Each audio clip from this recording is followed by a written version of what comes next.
안녕하세요. 즐거운 시간 박대성입니다. 오늘 리뷰할 생선은 34번째 가시상어입니다. 우리가 저번에 매기를 한번 했죠? 돈매기를 했는데 보통 뭐 정어리나 이런 것들을 매기가 먹고 매기를 또 상어가 먹습니다. 근데 돈매기는 영어로 얘기하면 get upsale catfish였는데 상어는 영어로 dogfish네요. 그래서 반갑습니다. 상어가 어떻게 생겼는지는 아실 거고요.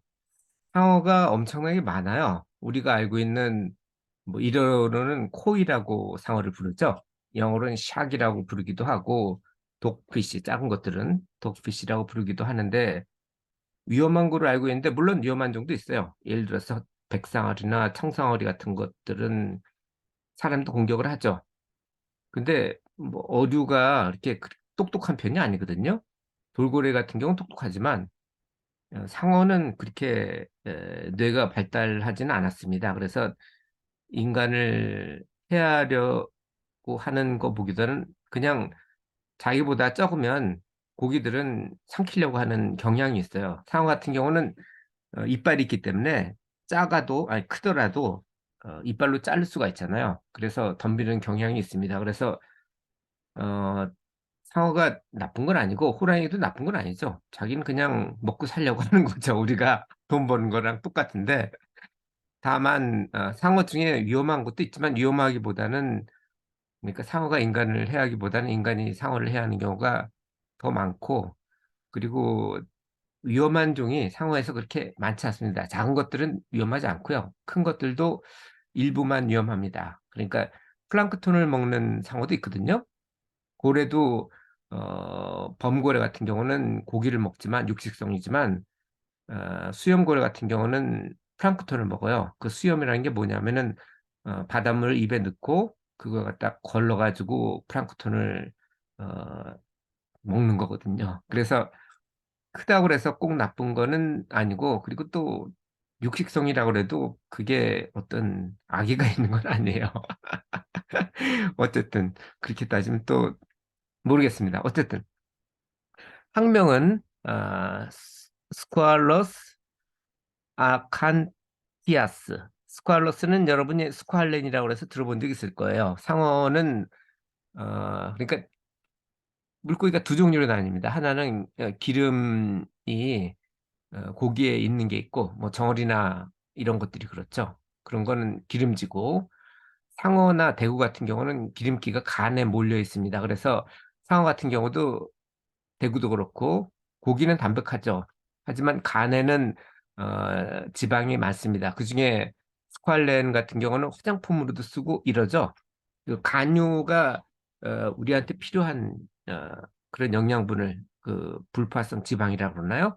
그걸 포함하고 있습니다. 그래서 이 스퀄러스로 보시면 아시겠지만 가시상어의 간도 우리한테 도움이 된다고 보시면 될 것 같고요. 따뜻한 수온의 온대하고 아열대, 연안의 바닥에서 주로 삽니다. 이게 열대는 살지 않고요. 여기 보시면 아시겠지만 이 지도에서 열대는 어, 고지하지 않죠? 열대를 제한 전 세계 해역에서 혹은 뭐 강어귀에서 살지만 온대를 좋아한다고 합니다. 북극해에도 없어요. 따뜻하고 깊은 연안 해역에서 태어나고 겨울에는 그네로 가가지고 그네가 아무래도 겨울에는 바닷속이 더 따뜻하죠. 어, 육지 가까운 데보다는 그렇게 해서 번식을 하고 여기 보시면 북태평양에는 없는 거로 보이는데 실제로는 뭐 이건 아니지만 같은 속에 있는 것들이 다른 종으로 분류가 됐어요. 그래서 없는 거고 우리 입장에서는 학자 입장에서는 이 종이 다르면 다르지만 우리 입장에서는 뭐 비슷하잖아요. 그래서 전 세계에 거주한다고 서식한다고 보면 될 것 같습니다. 그래서 제가 이 지도하고 그리고 전 세계에 서식한다 이런 얘기를 안 바꾼 이유가 그겁니다. 그리고 북태평양종은 제가 따로 설명을 안 할 거거든요.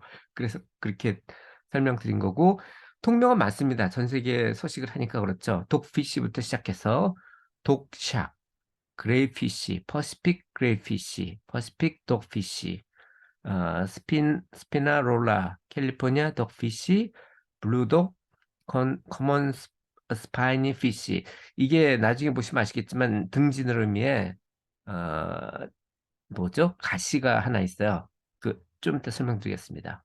스파이니 독피쉬, 픽드 피쉬, 이 가시를 찌르거든요. 그래서 아마 픽드 피쉬가 된 것 같고, 스파이키 독, 스포티드 스파이니, 스포독, 화이트 스포트 독피쉬, 빅토리안 스포티드 독피쉬, 뭐 이렇고 한글로는 번역이 없어요.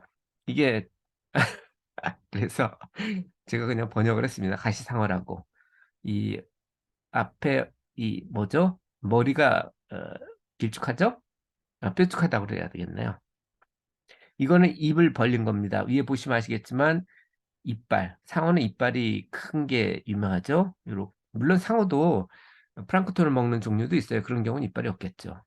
이 윗이빨은 뒤에 다시 보여드릴 겁니다. 이게 입을 벌린 거고요. 어류는 크게 무항류하고 유항류로 나뉘는데 무항류는 몇 개 없어요. 뭐 장어 같은 거고 무항류가 입을 벌리면 그냥 뭐라 그러죠? 쭈쭈바 같은 걸 먹고서 이렇게 뒤집은 정도 그렇게 보이고 유황류는 상어는 이 뭐죠? 턱이 있죠. 턱이 있는 경우 이렇게 보입니다. 길이는 수컷은 65cm 이내니까 인간보다 작죠. 그래서 뭐 별로 위험하지는 않은 것 같고요. 암컷은 수컷보다 좀 깁니다. 그래서 85cm까지 크고 이게 무게는 20파운드 이내인데 70년까지 살 수 있는데 보통 한 30년에서 40년 정도를 삽니다. 그리고 암컷이 왜 큰지는 또 설명을 드리겠습니다. 이게 난태생으로 유기체 중에서 가장 오래 임신을 해요. 사람이 12개월, 12개월이 아니죠. 40줄 임신을 하죠. 40줄 한 9개월 정도 되는데 그게 좀 긴 편입니다. 보통은 그렇게 길지 않아요. 근데 이 가시상어는 사람보다 더 깁니다. 거의 2배가 되죠. 20개월, 18개월에서 24개월 정도를 임신을 한다고 그러네요. 여기 보시는 건 윗니빨이고요. 아랫니빨도 비슷하죠. 그거는 따로 보여드리진 않았습니다. 아까 말씀드린 대로 등 지느러미 중에 맨 앞에 있는 게 가시거든요. 뒤는 연조, 그러니까 부드러운 지느러미고 그 맨 앞에 있는 게 가시인데 그걸로 포획자가 있는 경우 얘도 뭐 잡아먹는 놈들이 있겠죠. 그러면 이걸 등을 구부려 가지고 그 가시로 대응을 한다고 합니다. 꼬리 지느러미에는 비대칭엽이 있어가지고 이종 꼬리를 형성하고요. 머리는 아까 보신 것처럼 뾰족하고 몸은 길쭉하고 가늡니다. 맨 첫 페이지에서 보셨죠? 그리고 특이사항이 뒷지느러미가 없어요. 뒷지느러미는 뭐냐면은 에노스가 있거든요. 에노스가 한국말로 하면 항문이죠. 보통 우리 금붕어 같은 걸 기르다 보면 똥 싸는 부분이 있죠. 똥이 길게 나오는데 거기가 항문이고 항문 뒤에 있는 게 뒷지느러미입니다. 수천 마리가 무리로 사냥을 하죠. 작은 편이기 때문에. 그리고 다음에 보실 게 이게 바로 그 새끼, 난태생으로 태어난 새끼 가시상어입니다. 뭐 큰 상어하고 어미상어랑 비슷하죠. 게나 새우, 오징어, 작은 물고기, 해파리, 해삼, 무척추동물 등 다양한 식단을 먹고요. 여러 나라에서 식용으로 씁니다. 중국에서는 싹스핀 원래 싹스핀은 수프 싹 가지고 하거든요. 근데 수프 싹이 멸종위기에 있어가지고 대신 이 가시상어의 지느러미로 사용하기도 합니다. 그러니까 진품은 아니고 짝퉁 수프라고 보시면 짝퉁 싹스핀으로 보시면 될 것 같아요. 이거는 이제 바닥에 살기 때문에 바닥 트롤링을 하거나 자망이나 낚시로 잡는데 이것도 남학돼 가지고 일부 국가에서는 쿼테이저를 시행하고 있고 뭐 회로 드셔도 되고 절임, 구이, 튀김 뭐 이렇게 다양하게 섭취가 가능합니다. 상어 중에서도 큰 것들은 수은 농축도가 높아서 먹는 게 별로 안 좋고요. 작은 상어는 그냥 대구 정도 65에서 85cm니까 대구보다 더 작죠. 대구만큼의 위험도로 보시면 될 것 같습니다. 자, 이 내용은 제가 다음 카페에 576번에 정리했으니까 조금 더 자세한 내용이 필요하신 분은 그쪽을 참고하시기 바라고요. 아, 참, 제가 지금 석사학위를 끝내고 행정학 석사 과정을 수료를 했거든요. 논문 쓰고 있는데 오늘 계산을 해보니까 최소 샘플 수가 있더라고요. 설문조사를 가지고 우리가 요양원에 입소한 노인들이 어떤 서비스가 가장 필요한지 가성비 높은 서비스를 조사하는 게 제 논문의 제목이거든요. 근데 실내 구간을 5% 플러스 마이너스로 하고 신뢰도를 90%까지 줄여도 제가 지금 관심 있는 부분이 노인 공동 생활 가정 이게 9명 이하거든요. 도시에서 한 시간 이내 거리 그 정도의 표본수가 11개 이상이어야 돼요. 최소. 물론 많으면 좋죠. 신뢰도를 95%로 하고 표준 편차가 0.5인 경우는 384개가 필요한데요. 그렇게는 너무 많아서 안 될 것 같고 그거를 신뢰도를 90%로 줄이고 그리고 표본 어, 편차가 얼마인지 모르잖아요. 0.5는 최고인 경우, 최악의 경우가 그렇고 0.1인 경우는 뭐 98개. 그래서 보통 100개 정도를 표본을 수집하는데 제가 관심 있는 분야는 노인 공동 생활 가정의 1시간 이내 거리에 저기 시내에서 그 정도가 11개가 나왔으면 11개 이상이 돼야 됩니다.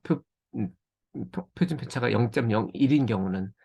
그래서 혹시 주위에 요양원에서 근무하시는 분이 있다면 소개를 해주시면 좋겠습니다. 제가 일단 교수님 의견을 받아가지고 설문조사를 보낼 건데요. 제가 원하는 거는 노인 공동생활 가정 9명 이하의 수도 시계에서 제가 얘기한 시는 인구 탑 10 시입니다. 그러니까 광역시 이상하고 수원, 고양 그리고 또 하나가 더 있는데 용인 시계에서 1시간 대중교통으로 1시간 이내인 것을 찾고 있거든요. 물론 다른 쪽도 도움이 됩니다. 하지만 제가 그쪽에 관심이 많아서 주위에 혹시 아시는 분이 있다면 소개를 바랍니다. 저한테 많이 도움이 될 것 같습니다. 이상 오늘도 즐거운 순간 박대선이었습니다. 감사합니다.